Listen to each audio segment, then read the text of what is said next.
Hello everyone and welcome back to a brand new day of Road to TCG Worlds 2018. Now continuing with our Bremen Regionals coverage, we today now have Philip Schultz's Garbodor Golisopod top 4 list. Now yesterday we had Robins, today we have Philips. They're two really good brothers from Germany.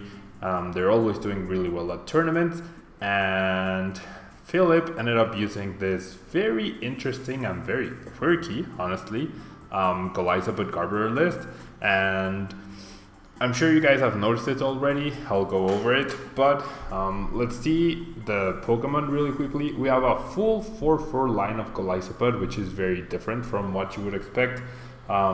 Usually people are favoring a 4-3 line, so going 4-4 and committing fully to the Golisopod was most likely one of Philip's keys to success. That way he reduced the odds of missing the turn to first impression as much as possible, which is always really good. And I apologize for the bell, shouldn't be going on for long. There we go. And yeah, the main idea is to use first impression, maybe crossing cut GX, maybe armor press, but with a 4-4 line you get maximum odds of getting it out on turn 2 and attacking.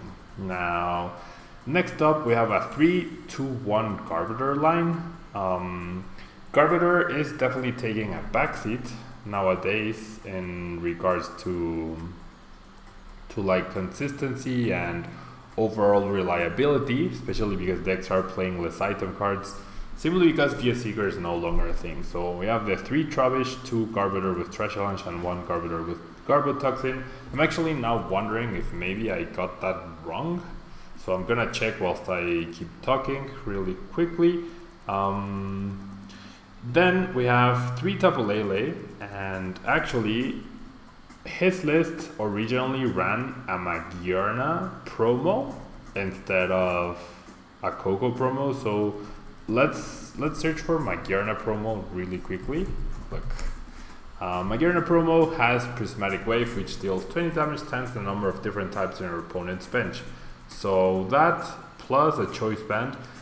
Usually Gardevoir decks will have perhaps a water type in Alolan Vulpix, but definitely Octillery, and then Fairy typing, and then maybe Fighting typing, maybe Psychic. So that's up to 4 types. You will never get a one-shot with Magearna, but his reasoning was that it's better to play the 7 prize game with Magearna rather than Trash Challenge, because sometimes Trash Challenge is just simply not reliable enough. The Garbodor line is correct from what I'm looking at this picture. So for a second there I thought he might be using 2 Garbotoxin, but definitely instead of the Koko promo he was using the Magearna promo. So all of these cool promo Pokemon making an appearance.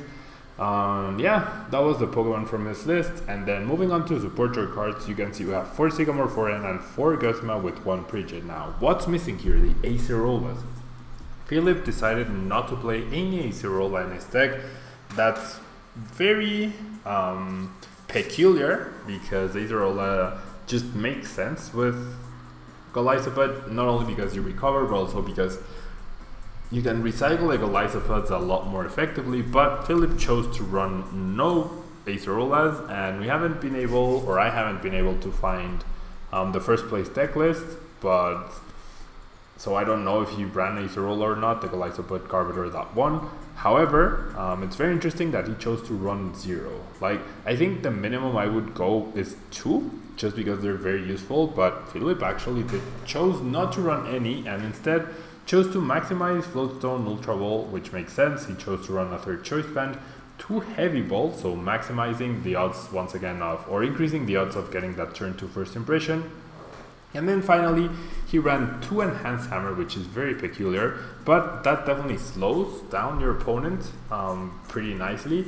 And by removing double Colorless from Gardevoirs or potentially Rainbow Energies from mirror matches, you get that slight advantage. Now, the one-offs are the Rescue Stretcher, which, seeing how he plays multiple copies of every Pokemon except the Garbotoxin Garbodor, and the Magearna promo, or in this case the Tapu Lele promo, which is definitely not essential. Running just 1 Rescue Stretcher in favor of the 4-4 Golisopod line makes sense. And then he ran his patented Town Map in the deck, which is something that he likes to run and works for him, but it's not common at all, and I would not recommend using it simply because you really shouldn't need it providing you're playing well, but he always chooses to run it. And then for energy we have 12 attachable energy. We have the 4 basic grass, 4 rainbow, and 4 double colorless. This allows Tapu Lele to become an attacker as well, and coincidentally in this version that we're not running Magearna promo but that we're using Tapu Koko promo, the DCs actually will help in order to to be able to take advantage of the spread move. So let's move onto the ladder and check out if we can make something meaningful here. Now, in the previous Metagross video in Spanish, we lost our 3-game streak. We actually faced off against a fire deck, so we lost that one, and then I'm not sure what else we faced. Probably a mirror match, I think. I want to say it was a mirror match, and we won that one. Might have been something else, I'm not sure. But if you want to watch, the video's right there. Now, we seem to be up against Garbodor now, but without Gallade potentially, which is definitely not common. Gallade is such a good attacker that I would be really surprised my opponent just wasn't running it. But yeah, we'll see how this goes. Opponent's turn. We actually managed to start the Koko promo, which is funny. That would definitely be a Magearna, and if it were, we would be probably playing it. Oh! It's actually the Cernia's Break deck, which also made an appearance at Bremen Regionals. One of them, Tamao Cameron, made it all the way to top 8. And Joe Bernard from Omnipoke was also using it and has been using it for a while. I think maybe he used it at Worlds, I'm not sure. But yeah, he does have that Pokemon, and we'll see how we can fare now. I feel like we should be decently favored in the match, because whilst he tries to build up energy, we can actually put on so much pressure with Wimpod. Now my opponent taking a long time to decide what he wants to do or who he wants to start off with. We will take the mulligan, and we don't want to bench the Lele, we actually want to use it for Brigette on our first turn. And my opponent actually started Lele. So hopefully he plays a little faster here. There's the Ultra Ball. We're gonna see a discard of a Fairy and an N. Still betting on Garbodor. Oh no, never mind. Still betting on Garbodor, silly. It's definitely Cernia's Break. Definitely Cernia's Break.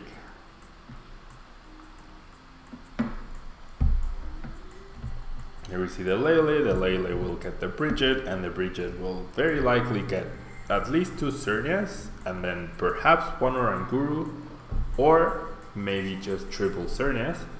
Now we will be featuring this deck this week, so keep an eye out on it, guys, on the channel.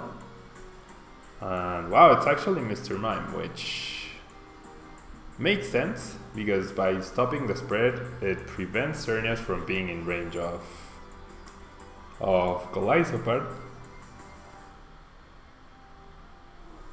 So 2-hit KOing non-GXs is never a good time for Golisopod.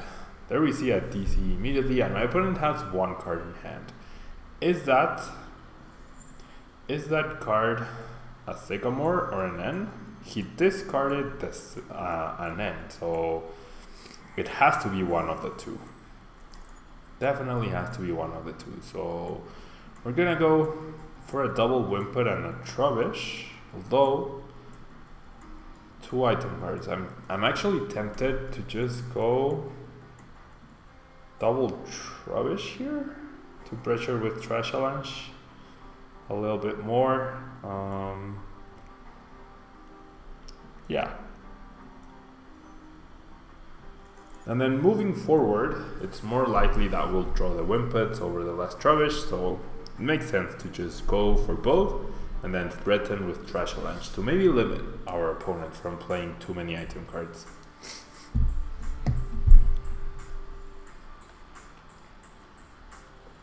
Now 2 cards in my opponent's hand.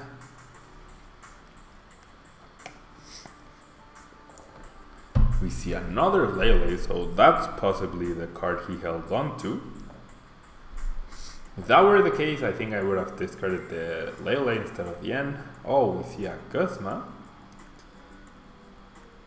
We see a Guzma, so is he going to bring up the Wimpod that I attached energy to? Or maybe that was his top deck? Yeah. So that's what he does. Maybe that was his top deck and he chose to play that instead of the supporter he's holding onto in his hand. That way he keeps the TCE from getting discarded.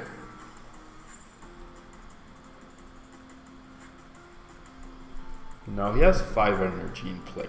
I do top deck the energy that I needed in order to get an attack off.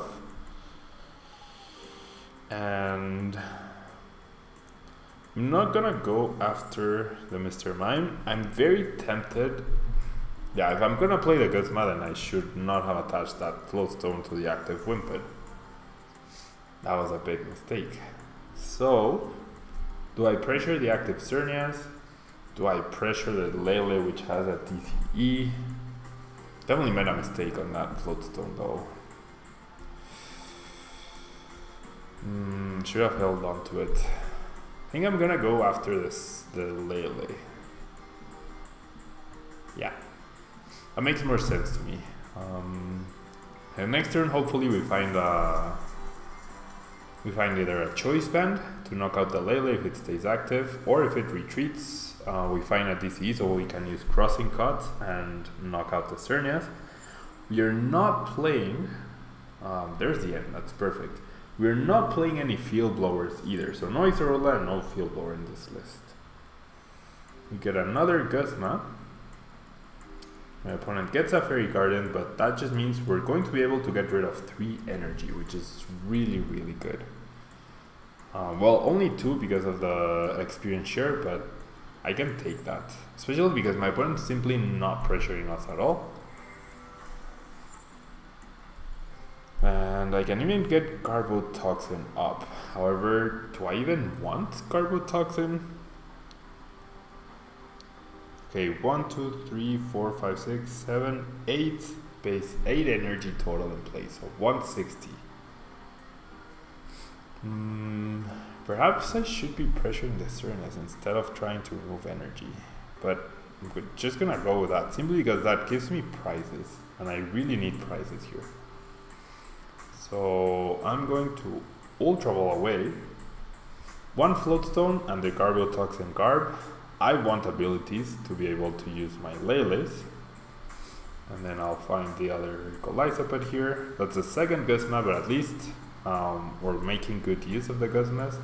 And I'll attach a Rainbow to the Garbodor. And I will keep the Float Stone. I will promote the Golisopod with the Float Stone. I will first impression for the knockout.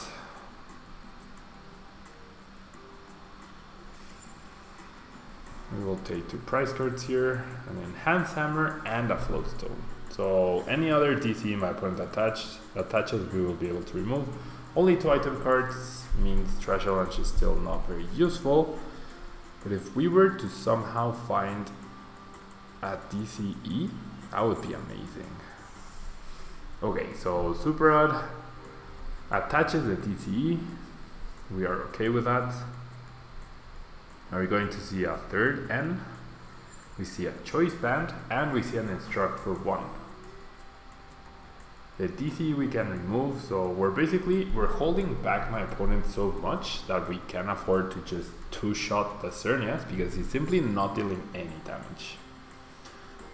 Energy on Oranguru is perfectly fine. 3 item cards now, so 60 damage for Garbodor. We're gonna remove the DCE. And now I get a Rainbow Energy. So I could attach it to the active Golisopod, that way I can draw any energy and use the GX attack for knockout. And I think that's what I'm gonna do here. I'm gonna retreat and just go first impression. Mr. Mime's attack is irrelevant, right? Yeah. It's only there for the ability. Her hand is not great, but it doesn't seem like my opponent will be able to get a knockout anytime soon. And there's another Geomancy, so that's pretty okay by me. It's pretty okay. And then he's gonna have 1, 2, 3, 4, 5, 6, 7, 8, 9, 10, 11 energy in play. 11 energy in play. So do I, off of 3 cards, does he get Cernius Break, Guzma for knockout? Gonna hold the Rainbow, gonna attach a Float Stone, and I'm going to take a knockout with Trash Challenge Garbodor here. Only dealing 60 damage, but that's fine. If for some reason Garbodor stays active, I have the Float Stone to knock it out, to retreat, sorry, and I get the DC of the prize card. So as long as I don't get end here, either Golisopod should be able to get a knockout on the Cernius Break because it has 150 HP, I believe. There's the 4th item card. That way I can serve the Rainbow for the potential second Trash Challenge Garbodor. Oh, we see a Clefairy. We see a Clefairy, but no Cernius Break in sight, no Guzma in sight either, and there we see a Lele. Lele hits for 60. Oof, I get the Choice Band, which I could have used to knock out the Lele.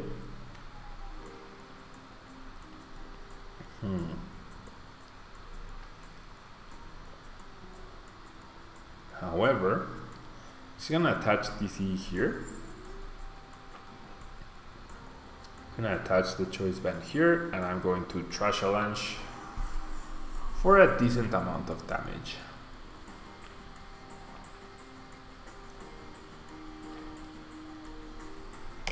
We should have this game. My opponent is just setting up way too slowly. All those turns he uses to try to set up, they're setting him too far behind. There we see the Cernius Break finally come into play. 5 item cards total, so 100 for our potential future Trash Challenge Garbodor. Now my opponent retreats into another Lele. And he's going to take a knockout finally.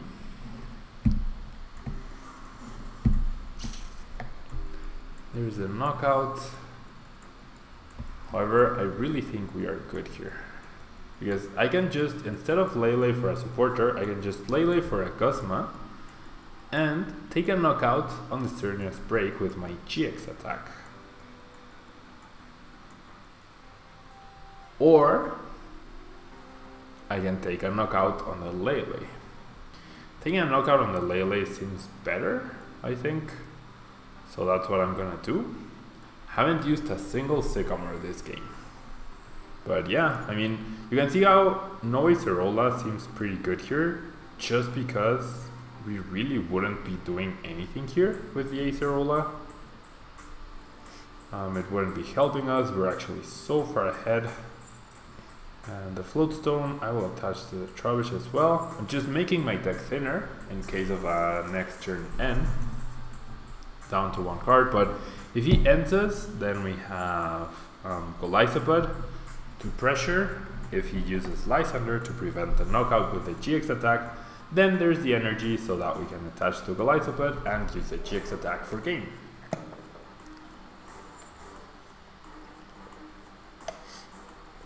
I'm still not sure whether going double Trubbish or triple Wimpod on the bench would have been better.